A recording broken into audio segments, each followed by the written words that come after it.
আপনার উদ্দেশ্য ভালো, কিন্তু আপনার পদ্ধতিতে সমস্যা। আপনার উদ্দেশ্য হচ্ছে যে বন্যা দুর্গত মানুষ, আশেপাশের জেলাগুলোতে বন্যায় মানুষ না খেয়ে মারা যাচ্ছে, আমি টাকাগুলো দান করে দেই, তাহলে বেশি তারা উপকৃত হবে।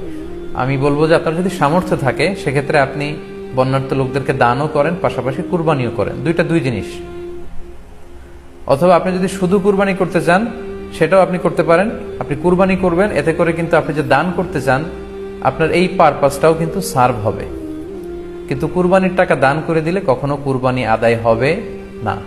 আপনি যদি কুরবানি করেন, এক্ষেত্রেও কিন্তু দরিদ্র জনগোষ্ঠীর বিশাল স্বার্থ এখানে আছে, কারণ বছরের একটা দীর্ঘ সময় ধরে এই সুবিধাবঞ্চিত মানুষগুলো কিন্তু আমিষের অভাবে তারা ভোগে, পুষ্টিহীনতায় ভোগে। তারা এমনও অনেক ফ্যামিলি আছে বছরে শুধু এই কুরবানির সময়, এই মৌসুমটাতে তারা কিছু গোশত খেতে পারে।